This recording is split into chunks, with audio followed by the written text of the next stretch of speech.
Guys, today I want to talk to you guys about something that's been bugging me for a few weeks now. My daughter had come home from school and she asked me a question. I guess at school what happened was going on is during recess she was hula hooping with her friends, and there was a boy who was playing with a ball and kept hitting with the ball while she was trying to hula hoop. So she asked him to stop, like you're supposed to do, use your voice command, stop. So when he didn't stop, you know, she kept asking him, please stop. And he actually got more aggressive rather than just stopping. He kind of approached her, put his hands in there, and was like, what, are you scared, huh?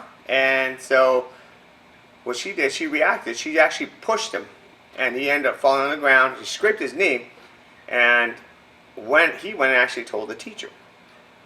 So she was afraid she was going to get in trouble. And when she got home, she goes, hey, Dad, can I tell you what's going on? I want to know if I did the right thing. Well, my daughter's small, first of all, and I always teach her to defend herself, right? So when she was going over the whole scenario with me, I said, well, you asked them to stop. Was there a teacher around? There wasn't a teacher around, and even if there was, she felt like she was in immediate danger, right?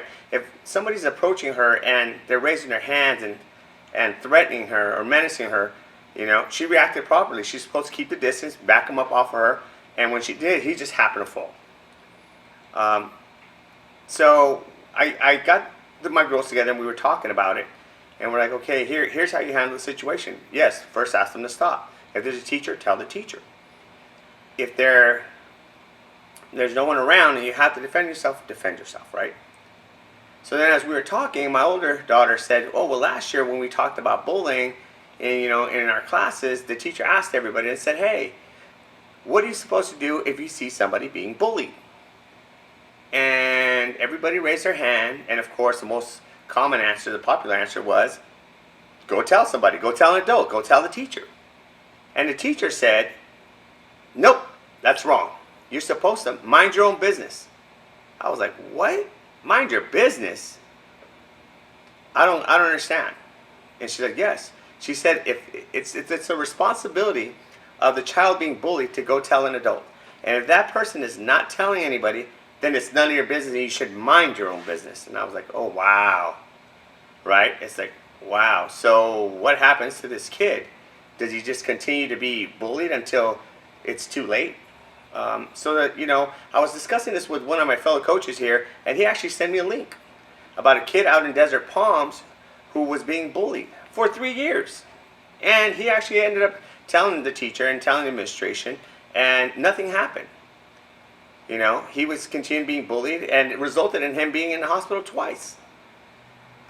I think they made like this whole big spectacle out of it in Twitter, where they're like, oh, this kid refused to fight back because he says it's the Jedi way.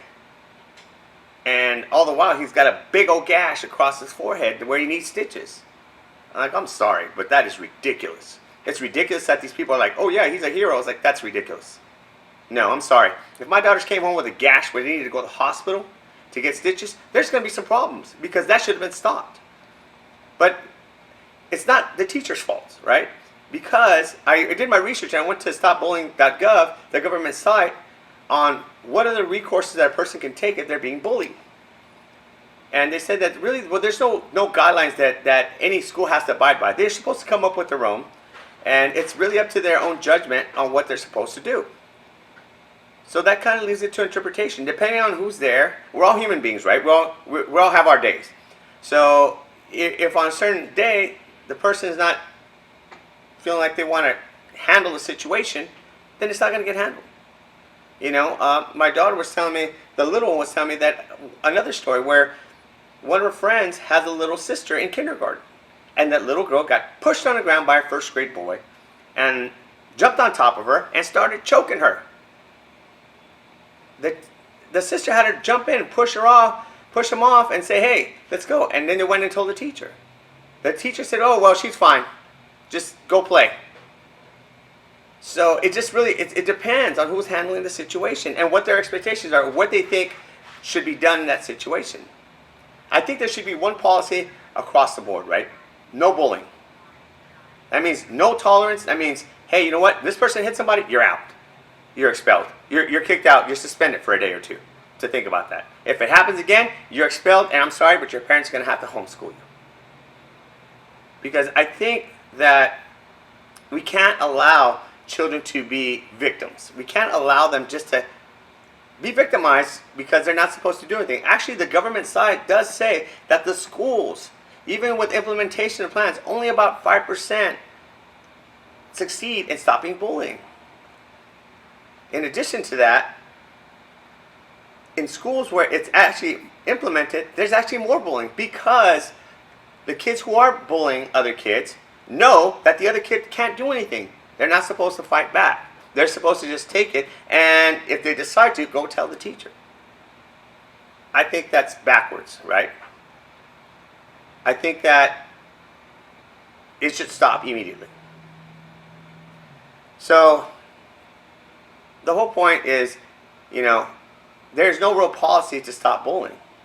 And let's say there was, right? And let's say everybody were to implement it across the board. And they stop the kids from being bullied all the time, right? You have kids, I have kids. It doesn't work like that. You can tell a kid to stop today, and they're going to do the same thing again tomorrow. I know, I tell my kids, hey, pick up after yourself. The next day, guess what? Hey kids, pick up after yourself. Hey kids, pick up after yourself. Why do we have to repeat ourselves a lot? Because it goes in one ear and out the other. So even if the teachers tell them to stop, is it really going to stop? Now, that brings to a more important point. For the child who's being bullied, right? Is that child going to feel safe going to school?